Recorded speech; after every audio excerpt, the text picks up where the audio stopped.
अस्सलाम वालेकुम। Diploma in इंग्लिश.com की जानिब से बेसिक इंग्लिश कोर्स के सेकंड लेक्चर में खुशामदीद। आज के लेक्चर में हम आपको पार्ट्स ऑफ स्पीच के बारे में बताएंगे, यानी इंग्लिश में ऐसे कौन से अल्फाज हैं जिनके आपस में मिलने से एक सेंटेंस बनता है। ये टोटल 8 हैं, जिनमें noun, pronoun, verb, adjective, adverb, preposition, conjunction और इंटरजेक्शन शामिल हैं।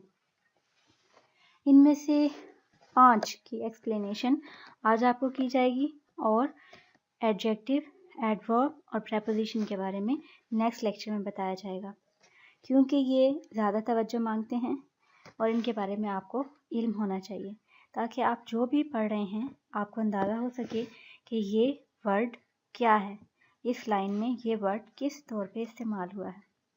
तो देखते हैं कि ये नाउन क्या चीज़ है।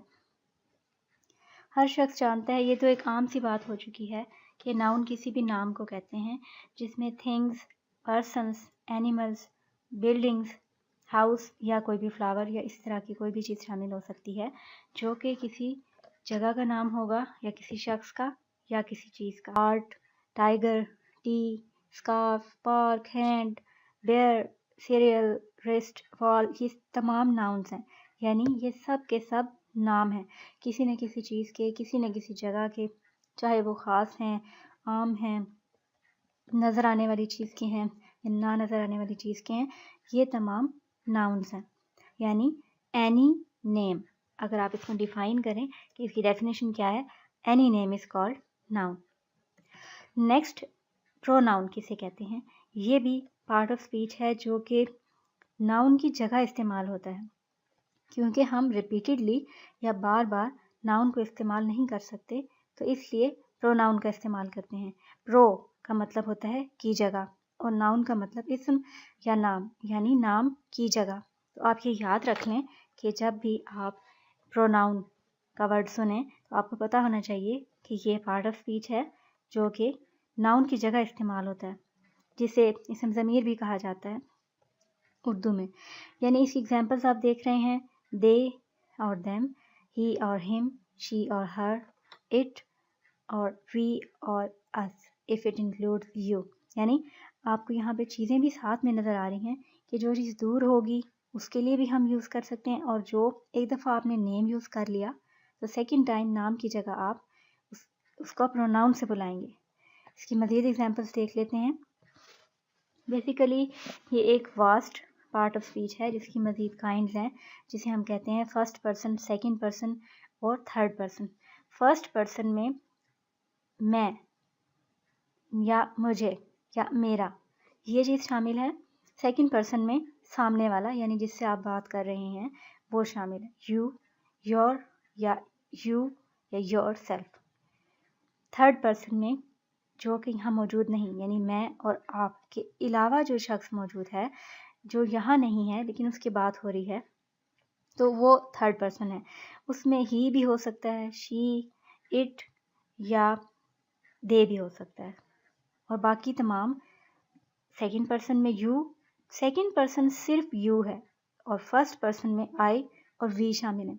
मज़ीद इसके केसेस होते हैं, इसकी काइंड्स होती हैं, उसमें हम ज़्यादा डिटेल में नहीं जाएंगे, लेकिन इसके केसेस आप रोज़मर्रा ज़िंदगी में इस्तेमाल करते रहते हैं, यानी I, my, me, you, your, you, he, his, him. तो ये तमाम केसेस आप आम तौर पे इस्तेमाल करते हैं और इनका मतलब भी आप जानते हैं। और वी भी फर्स्ट प्रोनाउन है, फर्स्ट पर्सन है, और इसके मीडियम लेवल के या एडवांस लेवल के कोर्स में हम आपको इसकी मज़ीद एक्सप्लेनेशन भी देंगे। नेक्स्ट है कि वर्ब क्या होता है। बेसिकली वर्ब्स दो काइंड्स के हैं, एक्शन वर्ब्स और लिंकिंग वर्ब्स। तो वर्ब्स का मतलब होता है काम या कोई भी फेल जो आप अंजाम देते हैं।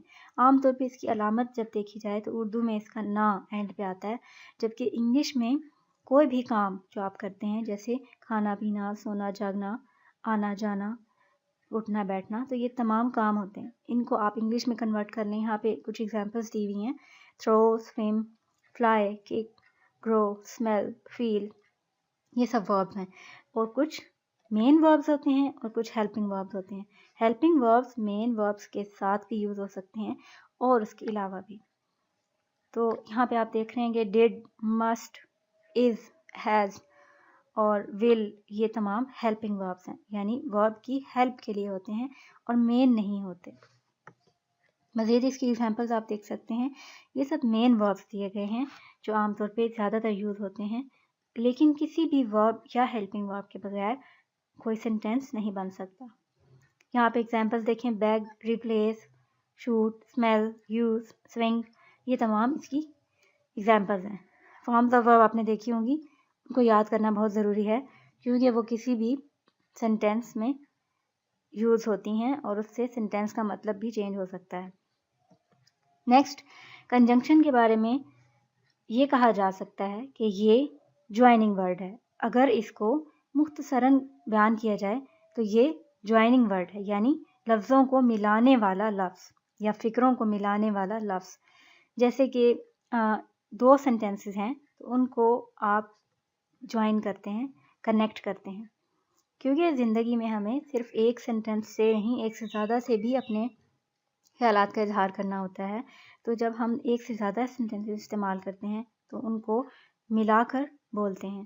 تو جیسے آپ اس کو کنیکٹر کا نام بھی دے سکتے ہیں، اور اس کی ایگزامپلز میں شامل ہیں and, but, because, there for, that, اس طرح کے ورڈز جو کہ جوائن کرنے کے لیے استعمال ہوں گے.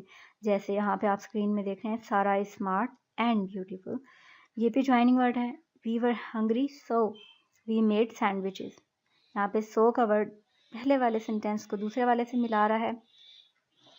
ہی wants to come but he can't, یہ اس کی ایکسپلینیشن دیتا ہے جوائن کر کے، یعنی دو کو ایک بنا دیتا ہے. انٹرجیکشن بیسیکلی فیلنگس اور ایموشنس کو ایکسپریس کرنے کے لیے استعمال کرتے ہیں. آج کل چیٹ بہت عام ہو چکی ہے، تو چیٹ میں آپ جتنے بھی اپنی فیلنگس شو کرتے ہیں جو کہ خوشی کی ہو سکتی ہیں، غم کی ہو سکتی ہیں، یا کسی خوف، غصہ، وہم، کوئی بھی ایسی فیلنگس. آپ نے آج کل ایموٹیکونس دیکھی ہیں یا اینیمیشنس جن کو کہتے ہیں، جیسے اسمائلے ہوتے ہیں، تو یہ تمام انٹرجیکشن کو شو کرتی ہیں. آپ اس کی ایگزامپلس دیکھ لیں: ہے، یخ، آؤچ، او نو، واو، فیلنگس کے طور پہ ایکسپریس کرتے ہیں. مزید اس کی ایگزامپلس دیکھ لیں جو کہ آپ کسی بھی موقع پہ ایکسپریس کرنے کے لیے، ایکسکلیم کرنے کے لیے استعمال کرتے ہیں. فردر آپ کو نیکسٹ لیکچر میں ایڈورب، ایڈجیکٹو اور پریپوزیشن کے بارے میں بتایا جائے گا، اور اس کی مزید پریکٹس آپ جاری رکھیں. diplomainenglish.com کی طرف سے بیسک انگلش کورس کے سیکنڈ لیکچر میں. اللہ حافظ. Thank you.